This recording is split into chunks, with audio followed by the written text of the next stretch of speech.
RDPC, élection de Paul Biya. Quand le RDPC et les autorités administratives se trahissent en allant remettre, on va dire, l'appel à candidature du président de la République au gouverneur de la région du littoral, Ivaha Dibois, eh bien, le Rassemblement démocratique du peuple camerounais confirme, selon le journal, ce que pense l'opposition camerounaise. La Nouvelle Expression nous rappelle que le 26 janvier dernier, ils étaient des centaines de militants et de militantes à rejoindre les bureaux du président des organes de base du RDPC dans le département du Vouri, à se rendre dans les services du gouverneur du littoral pour remettre leur doléance pour la présentation du président de la République pour les élections 2018. L'objectif, remettre aux premiers citoyens de la région du littoral une motion de soutien qui invite le président de la République du Cameroun à se présenter à la prochaine élection présidentielle. C'est une lapalissa, nous apprend la Nouvelle Expression, de rappeler que le gouverneur de région, dont la hiérarchie administrative est le représentant du chef de l'État dans sa circonscription administrative et non représentant d'un chef de parti politique. Et en cette qualité, il a l'obligation de garder une stricte neutralité à l'égard de toutes les formations politiques qui sont du reste des associations privées. Et les attaques de la secte djihadiste Boko Haram qui n'en finissent plus. Le journal de Sranchonko nous informe ce matin en petite une qu'une nouvelle attaque a fait 6 morts. Et bien, les forces de défense multiplient les stratégies pour réduire à rien ces attaques. Les 2 kamikazes se sont fait exploser à l'entrée de l'école publique de cette localité de la région de l'extrême nord très tôt ce jeudi 28 janvier 2016 au matin, d'après des informations ayant été découvertes par des éléments du comité de vigilance qui les trouvaient suspects. Ces derniers n'ont pas pu atteindre la grande cour où était regroupé le plus grand nombre de personnes. De peur d'être attrapés, ils ont actionné leurs charges explosives à cet endroit. Là, sur le champ, les 2 kamikazes vont trouver la mort, de même que les 4 autres civils se trouvant à cet endroit. Selon les témoignages, les kamikazes étaient des jeunes femmes qui ont réussi à tromper la vigilance du comité de vigilance de cette zone. Région du Nord-Ouest, le journal ce matin nous parle des révélations justement sur l'attaque de Oum. On se souvient qu'il y a très peu de temps, eh bien, la base militaire de Oum avait été saccagée par les populations. Le journal est allé enquêter sur le terrain. La situation, les activités ont repris, mais la situation reste quant à elle précaire. La Nouvelle Expression propose son enquête en déclarant que les activités ont repris, bien évidemment, vous venez de le dire, mais qu'à Oum, la situation reste précaire. Une grosse crainte se serait installée entre les populations et les forces de l'ordre qui sont très regardantes à présent vers les motos taximan. Le journal revient sur les faits de dimanche dernier avec plus de détails en nous précisant d'ailleurs qu'également un des soldats blessés n'a pas reçu la somme de 500 000 francs octroyée par le chef de l'État. Il est soupçonné d'avoir remis le poignard qui a servi à tuer le jeune mototaximan. Et le journal Aurore Plus revient justement sur les attaques de la secte djihadiste Boko Haram et titre ce matin que la secte pernicieuse, terroriste, criminelle Boko Haram donne du tournis à nos forces multinationales. Après les 4 attentats de Bodo dans la matinée de lundi, l'explosion de la soute à munitions à Mora dans la nuit de mardi à mercredi. Hier, c'est à nouveau la ville de Kerawa qui a été la cible d'un double attentat suicide. Si les causes des 4 attentats de Bodo ayant fait au moins 37 morts sont déjà connues, seules des explosions de la soute à munitions de Mora ne sont pas encore connues. Il reste que celle des explosions de la soute n'est pas encore connue. C'est ce que nous apprend Aurore Plus en nous disant que c'est le énième attentat à Kerawa, mais il faut dire que le dernier en date de septembre 2015 avait fait un bilan de plus de 20 morts. Manœuvre politicienne à la une ce matin du journal Aurore Plus qui titre présidentielle, les manœuvres annonçant une élection anticipée se précisent. C'est désormais la course effrénée aux appels à candidature du président Paul Biya pour la prochaine élection présidentielle. Des groupes communautaires, des individus, des élites politiques de chaque région, des promotionnaires de grandes écoles. D'ici peu, il n'y aura plus un seul secteur de la vie camerounaise qui ne sera pas sorti des bois pour adresser son appel à candidature, nous apprend Aurore Plus ce matin. Église catholique et éducation, l'affaire avait fait les choux gras de la presse. Les enseignants de cette chapelle religieuse étaient montés au créneau pour dénoncer leur mauvais traitement. Eh bien, le journal ce matin renseigne, enseignement catholique, une augmentation salariale de 1 000 francs fâche les enseignants. Le comité de gestion des écoles diocésaines de l'archidiocèse de Douala, conduit par le secrétaire à l'éducation de l'enseignement primaire catholique, a rencontré la presse le 18 novembre 2015 pour se prononcer sur le mouvement de grève des 11 et 12 décembre 2015. Les salaires de tous les enseignants étaient censés grimper à 50 000 francs, mais grosse surprise, c'est seulement 1 000 francs qui étaient augmentés au salaire de ces enseignants. Conclave, les douaniers de la région du Sud se dédouanent à Kribi. L'aurore de ce jour nous apprend que les douaniers de cette partie du pays, régulièrement présentés comme corrompus, ont mis à profit l'édition 2016 de la dite journée pour montrer que les progrès numériques enregistrés dans leur administration ont su y sonner le glas des pratiques peu orthodoxes. C'est une véritable opération de charme que le secteur des douanes du Sud s'est livré dans le chef-lieu département de l'Océan le 26 janvier 2016. C'est avec les portes grandement ouvertes que ce service déconcentré de l'administration douanière camerounaise a accueilli curieux et invités. Et puis l'enterrement des corps ne sera plus bientôt l'unique exclusif moyen d'inhumer nos disparus. Eh bien, le journal nous informe ce matin qu'à Douala, un crématorium pour l'incinération des corps bientôt fonctionnel. Le groupe de travail constitué des experts des ministères de la Santé publique, de l'Habitat et du Développement urbain, de l'Environnement et de la communauté urbaine de Douala a un délai de 3 mois pour proposer des modalités de création, d'organisation et de fonctionnement d'un crématorium. Une décision signée par le ministre de la Santé publique, André Mamafouda. Cet établissement de traitement post-mortem des corps humains permettra de mettre à la disposition des usagers des services spécialisés de qualité en matière d'incinération de corps humains. Le journal Repère consacre sa une ce matin à l'agriculture de seconde génération et titre là-dessus, agriculture, balbutiement autour de la seconde génération en sous-titre, annoncé au comice agropastoral du 2011. Le concept tarde à prendre corps, l'incertitude de l'usine de montage des tracteurs des Bolovas persiste, 2 000 milliards de francs CFA déjà mobilisés. D'après Repère, le Cameroun nourrit le rêve d'entrer dans l'agriculture de seconde génération, mais malgré les efforts déployés, à ce jour, les résultats restent en deçà des attentes aussi bien des seigneurs de la terre que des pouvoirs publics eux-mêmes. Néanmoins, le gouvernement, à travers le ministère de l'Agriculture et du Développement rural et les autres acteurs de la filière, a réaffirmé sa volonté de poursuivre cette réalisation dans le cadre de la vision de développement à long terme du pays, vision 2035. De nombreuses contraintes inhibent les performances du secteur. D'après Repère, le diagnostic du secteur met en exergue des systèmes de production peu performants, caractérisés par une faible valorisation des résultats de la recherche agricole, notamment l'utilisation des techniques à haut rendement. Et puis en petite une du journal Repère ce matin, prison de Bertoine, ex-secrétaire d'État en détention. La nomination de Théodore Kiga charrie de nombreux espoirs du côté des détenus et de ses collaborateurs et appelle à l'urgence des solutions aux dossiers qui ont emporté son prédécesseur. C'est en véritable sapeur-pompier que le nouveau directeur de la prison centrale de Bertois est attendu. Il arrive dans un milieu où il ne va certainement pas chômer, nous apprend Repère. Une amélioration des conditions alimentaires est donc l'un des chantiers auxquels il devra s'attaquer en urgence, surtout que son prédécesseur était soupçonné de ne pas utiliser tous les fonds affectés à cette rubrique pour la cause. Politique, toujours avec le journal Repère, eh bien les appels à candidature se multiplient et n'en finissent plus au sein du Rassemblement démocratique du peuple camerounais. Voilà que c'est au tour de la Mefoué à Famba de soutenir le président Paul Biya. Repère nous propose une bribe de cet appel à candidature. Les responsables des 8 sections RDPC de la Mefoué à Famba, les membres du gouvernement, du comité central, les magistrats et conseillers municipaux, les élites intérieures et extérieures, les chefs traditionnels, les forces vives du département de la Mefou prient votre Excellence d'accepter de se porter candidat le moment venu à la prochaine élection présidentielle en vue de parachever l'œuvre engagée et conduire le Cameroun vers les berges de l'excellence. Santé publique, VIH-Sida, le Cameroun, mauvais élève des ARV. Seulement 27% de couverture en ARV au Cameroun, d'après Françoise Barré-Sinoussi, membre du Conseil stratégique de la recherche de France.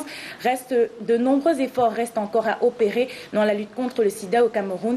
Pour elle, le gouvernement camerounais doit implémenter un programme de santé publique efficient en ayant une continuité de service. Football à la une du journal de Pius Ndiawe. Le Messager ce matin s'intéresse au sort de celui qui, depuis quelques mois, préside à la destinée du football camerounais. Le sort de Tombiroko et compagnie entre les mains du TAS, c'est à la FECAFOOT. Eh bien, une grosse interrogation va suivre justement. Le président et les autres vont-ils rester à la Fédé? Le Messager nous apprend ce matin qu'alors que la procédure devant le tribunal de première instance de Yaoundé Centre administratif se nourrit d'interminables reports, le tribunal arbitral du sport sollicité il y a 2 mois par le président de l'Étoile filante de Garoua s'invite dans l'affaire. Le but, déloger Tombiaroko Sidiki et son exécutif pour installer l'Assemblée générale de 2009 conduite par John Begeninde. Pied de une du journal Le Messager, la fronde de Wougli Massaga se veut longuement persistante. Cameroun, Paul Biya traîné en justice. Eh bien, une plainte déposée à la Cour suprême par Wougli Massaga accuse le président de la République de violation de la Constitution. Ce dernier déclare que ce n'est guère par ignorance, grâce du fonctionnement des institutions étatiques, mais au constat de leur blocage dangereux du fait d'un président conscient de ses forfaitures et soucieux de garantir son impunité que j'ai porté plainte contre ce dernier auprès de la Cour suprême de notre pays. L'affaire de publicité mensongère, l'audience renvoyée au 25 février prochain pour production des originaux, des assignations et autres pièces. Eh bien, l'affaire oppose la Ligue camerounaise des consommateurs à Orange MTN et l'Agence de régulation des télécommunications ART. Les consommateurs ont assigné à comparaître ces opérateurs de téléphonie mobile pour publicité mensongère sur la 4G et le régulateur pour complicité de cette forfaiture. Toutes les parties étaient présentées au tribunal hier. Cette première affaire a été renvoyé au 24 mars 2015 à 7h30 pour production des originaux et assignation et autres pièces.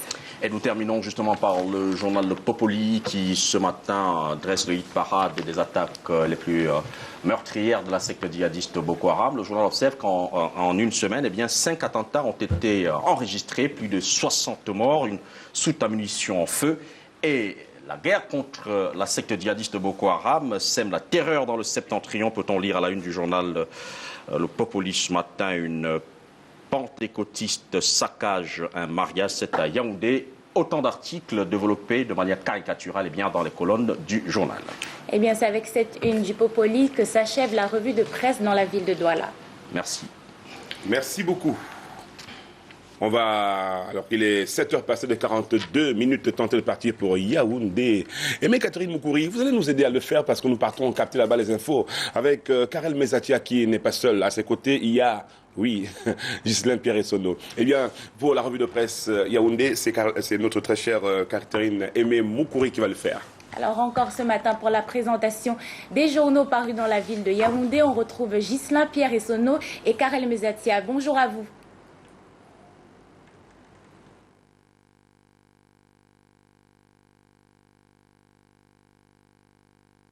Bonjour Douala, bonjour Aimé, bonjour Ruben, bonjour également à vous Jason, bienvenue donc à Yaoundé. Promesse est faite, chose tenue ce matin, le rendez-vous c'est naturellement pour l'acte 2 de la revue de presse du Canada International comme chaque matin. Et avec plaisir, je suis aux côtés de Karel Mezatia. Karel, bonjour. Bonjour Ghislain Pierre-Essonneau, bonjour Aimé, bonjour Ruben, bonjour Jason, bonjour à toutes et à tous et à nos fidèles auditeurs de Suite FM et Kiss FM également. Infrastructure routière, on en reparle avec Cameroun Tribune. Le ministre des marchés publics vient de faire connaître la liste des routes à construire. C'est donc l'actualité qui barre la une du quotidien bilingue national. On reparle donc des routes ce matin et précisément des infrastructures de communication avec le quotidien Capitaux Public Cameroun Tribune, juste pour annoncer qu'il y aura la construction d'un certain nombre de routes pour les 3 prochaines années. Cameroun Tribune dévoile donc un plan triennal. On le sait à travers les appels d'offres publics qui ont été publiés par le ministère des marchés publics et cela est contenu dans Cameroun Tribune. On parle notamment de 7 projets routiers qui vont permettre le désenclavement des bassins de production. Coût total des 10 projets, 180 milliards de francs CFA. À Kokam Batouri est l'un de ces projets routiers, au même titre que Soa et C Hawaï. Nous sommes là dans la région du centre pour ne prendre que ces exemples-là qui sont cités par Cameroun Tribune. Et puis culture, l'ambiance Bikoutsi sera de mise ce soir au Palais des Sports de Yaoundé avec 3 divas qui seront donc sur la scène pour la toute première fois. On rentre bientôt dans le week-end et culturellement, les 2 prochains jours camerounais verront prester 3 divas à Yaoundé et à Yaoundé. S'agissant du registre musical, le Bikoutsi, eh bien, le fait à souligner est qu'une certaine opinion a souvent présenté Katino, Manibela et Lady Ponce comme étant des rivales. Leurs prestations, telles que mentionnées par Cameroun Tribune ce matin, révèlent qu'elles vont donc prester en commun et cela sonne un peu comme l'enterrement de la hache de guerre, si hache de guerre il y a eu par le passé. Nous restons donc dans le même registre musical avec Le Jour qui annonce également ce matin le retour d'une artiste Bikoutsi sur la scène. Il s'agit naturellement de Katino. Le quotidien Le Jour ira au concert mais annonce le retour sur scène de la femme du peuple, elle qui a donné sa vie à Jésus-Christ. Elle va désormais, dit-elle, éviter des paroles obscènes et arborer des vêtements moins osés, déclare-t-elle dans le journal Le Jour en kiosque ce matin.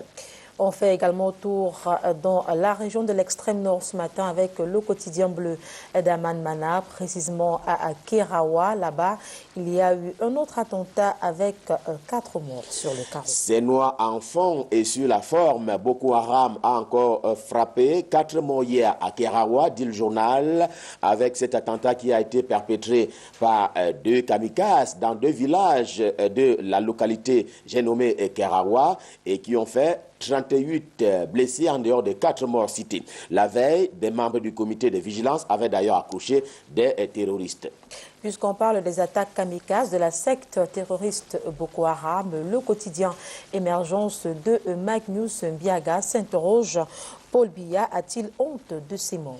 Le quotidien Émergence parle de 6 morts et de 19 blessés au terme de cet attentat de Kerawa. Du coup, pour le compte de la traditionnelle question du vendredi, le journal se demande si le président de la République, Paul Biya, a honte de ces morts. 11 experts s'affrontent d'ailleurs sur le sujet ce matin comme à l'accoutumée.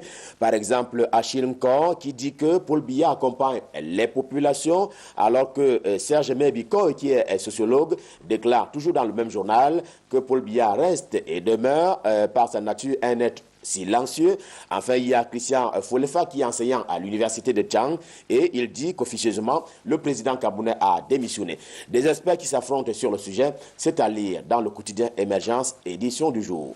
On parle de tout à fait autre chose à présent avec le journal Le Soir qui s'intéresse à la fête de la jeunesse, cinquantenaire de la fête de la jeunesse, flou total, titre le tri-hebdomadaire d'Armand Bianda. Cap donc sur la jeunesse ce matin avec Le Soir où la célébration du cinquantenaire donne à dégager un clair-obscur.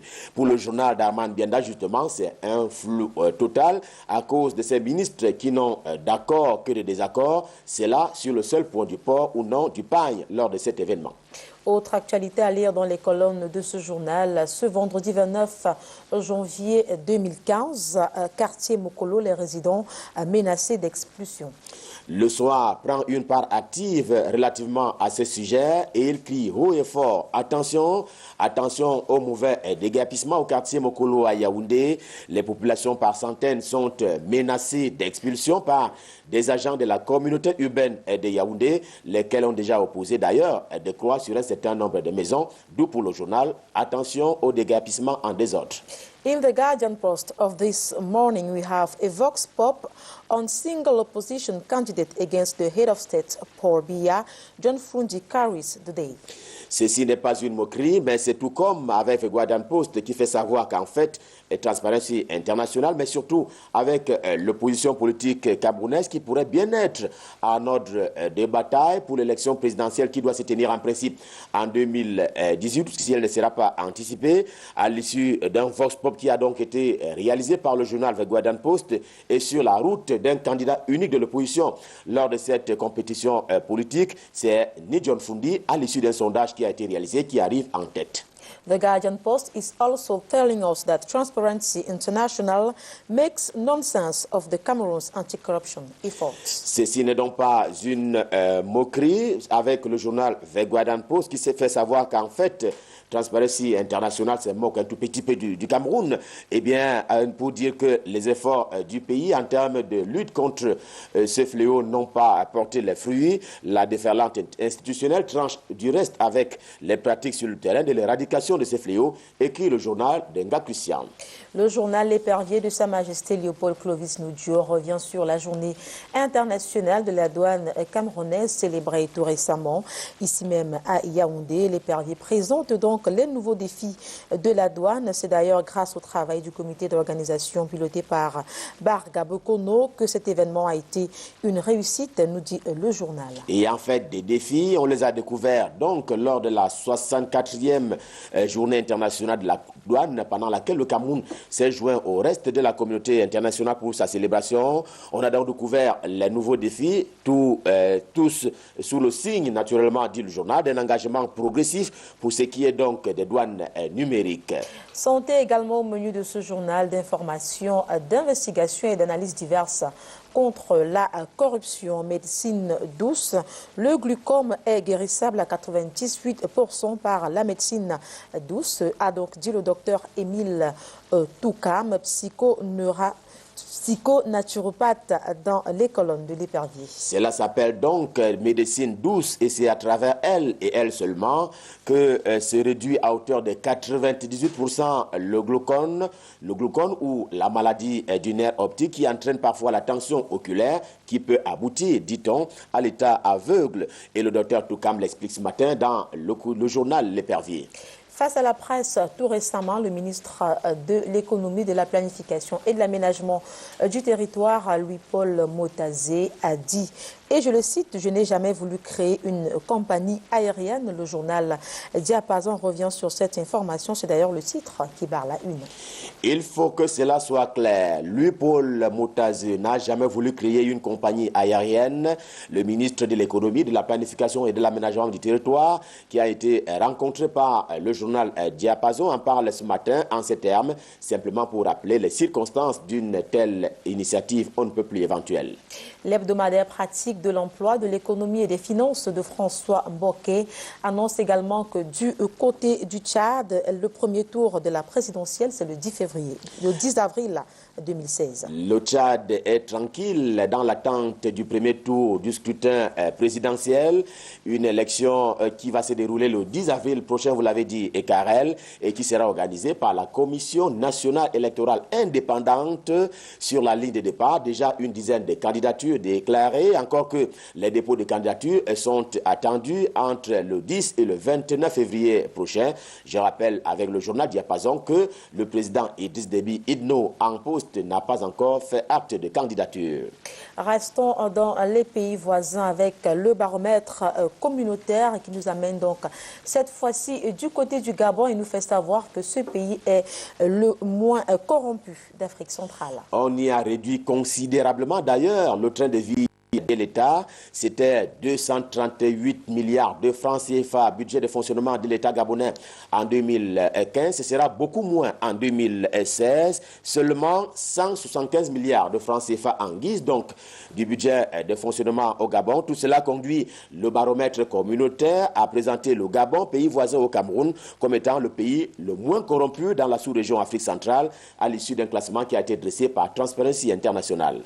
Et le titre qui barre la une du baromètre communautaire ce matin, croissance, agriculture, rempart des économies de la CEMAC. Pas de doute là-dessus, l'agriculture reste pour la CEMAC le plus grand maître en termes des économies. Jusqu'ici, ce sont plus de 1000 milliards de francs CFA qui sont donc consacrés à l'importation des denrées alimentaires, rappelle le journal Baromètre communautaire ce matin, et qui invite donc à l'accélération de la croissance. Cela passera par la pratique agricole un peu plus financée. Politique au menu de l'immigrant. Le journal s'interroge. Elections Cameroun, chasse à l'homme dans le sud.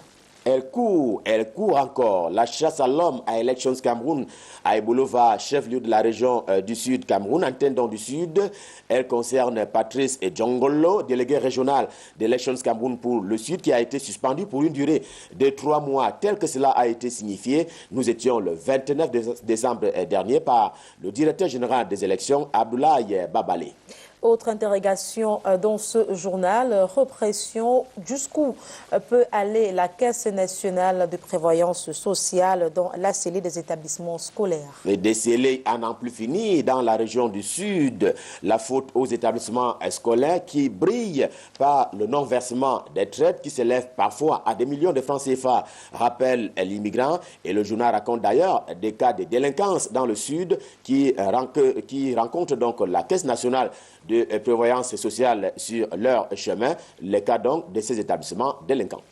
Le magazine Naxama International est également arrivé à notre rédaction à lire dans le mensuel d'information et de développement économique et social d'Alphonse Elundu, lutte contre l'insécurité, la difficile équation des comités de vigilance.